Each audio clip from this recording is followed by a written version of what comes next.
ఎల్ఎన్టీకి report చేసి L&T complaint చేసి వాళ్ళని బాధ్యులు చేసుకుంటూ బాగు చేసి ఉంటే చెప్తారు. ఒక్క నిమిషం. కానీ మీరు చేయలేకపోయారు ఎందుకంటే అవన్నీ కూడా బయటపడతాయి, ఇష్యూస్ ఉన్నాయి. పిల్లల కుంగుబాటు సంబంధించి పిల్లల కుంగుబాటు ఎప్పుడు జరిగిందండి? 2 పిల్లర్ల కుంగుబాటు ఎప్పుడు జరిగింది? దానికి సంబంధించి ఫిర్యాదు ఎప్పుడు ఇచ్చిండ్రు?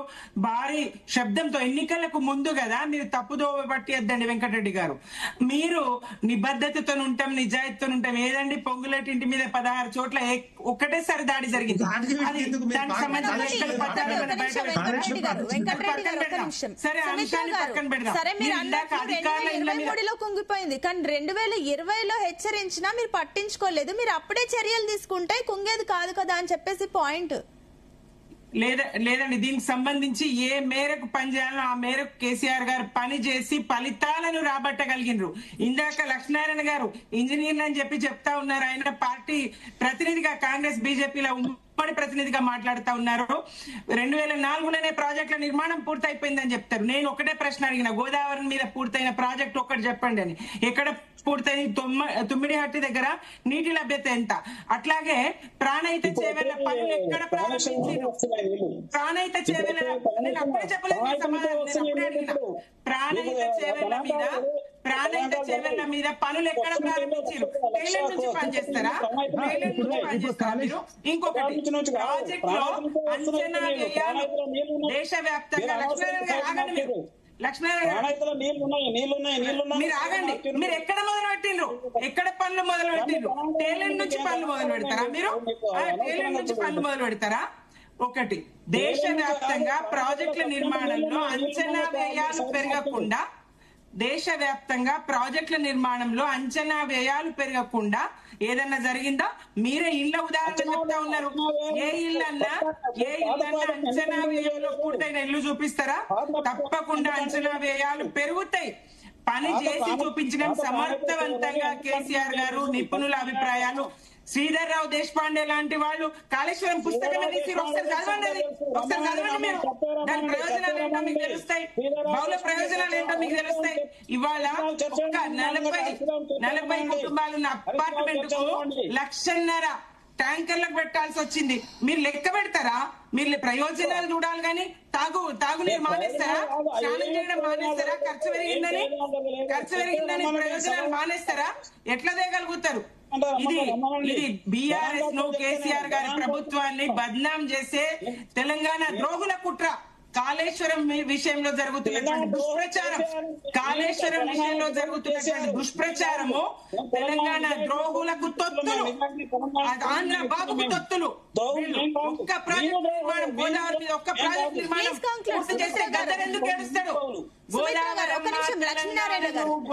లక్ష్మీనారాయణ గారు ఒక్క నిమిషం అండి, ఆవిడ చెప్పేసేయండి. నేను లాస్ట్ మీతో కంక్లూజన్ తీసుకుంటాను. ఒక్క నిమిషం. సుమిత్ర గారు కంక్లూడ్ చేయండి మీ పాయింట్. ఈ ప్రాజెక్టుల నిర్మాణమే పూర్తయితే గద్దర్ ఎందుకు విలపిస్తాడు? గోదావరమ్మ తెలంగాణను గొడ్రాలిని చేసి పోయిందమ్మా అని.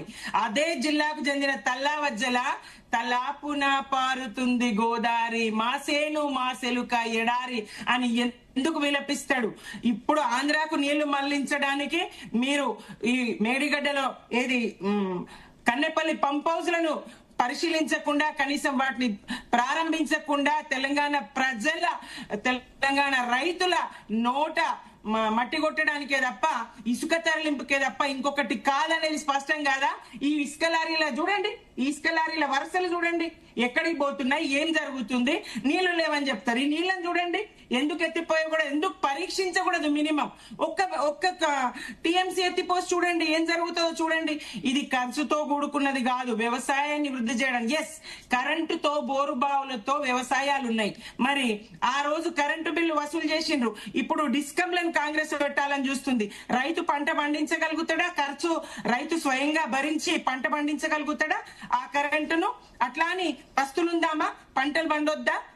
వ్యవసాయం మీద పెట్టే పెట్టుబడి, అన్నాని కోసం పెట్టే పెట్టుబడి, దానికి లెక్కలు కడితే పస్తులు ఉండాల్సి వస్తుంది, కరువులతో చావాల్సి వస్తుంది, దేశం అతలకుతలం అయిపోతుంది. ఇవాళ 61% దేశానికి పంటలు ఇచ్చింది తెలంగాణ రాష్ట్రం కాదా? ఒక్క చుక్క నీరు వాడలేదండి కాళేశ్వరం. మేము ఇంత సాగు మరి ఎందుకు 2014 ముందు విస్తీర్ణం పెంచలేదు? ఎందుకు ఈ స్థాయి పంటలను పెంచి చూపించలేదు కాంగ్రెస్? కొండా సురేఖ గారు పంపులను ఆన్ చేయలేదా? నీటిని వినియోగించలేదా?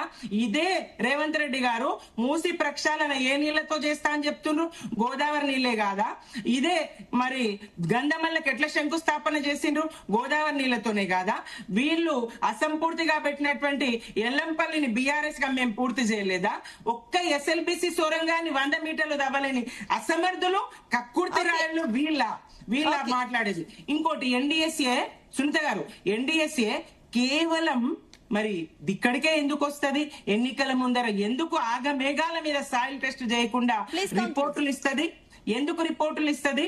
మరి అదే ఎస్ఆర్బిసి వైపు ఎన్డీఎస్ఏ పోదు, అదే పోలవరం కాపర్ డ్యామ్ కుంగుతనే ఉంటది, మరి కూల్తనే ఉంటది, అక్కడికి ఒక్కసారి కూడా ఎందుకు ఎన్డీఎస్ఏ పోదు? ఎన్డీఎస్ఏ ఎవరి జేబు సంస్థలా మారింది? బీజేపీ సిబిఐని, ప్రభుత్వ రంగ సంస్థలన్నింటినీ కూడా ఎట్లా జేబు సంస్థలుగా మార్చుకుంటుంది, ఎట్లా దుర్వినియోగం చేస్తా ఉంది. మరి బలమైన ప్రతిపక్ష పార్టీలు, ప్రాంతీయ పార్టీలు ఉన్న చోట దెబ్బగొట్టే ప్రయత్నం ఎట్లా చేస్తా ఉంది? మాటలు వినండి మీరు.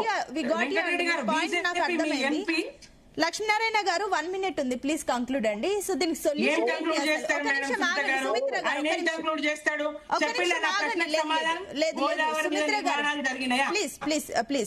లక్ష్మీనారాయణ గారు 1 minute ఉంది, ప్లీజ్ కంక్లూడ్ అండి. సొల్యూషన్ ఏంటి అసలు?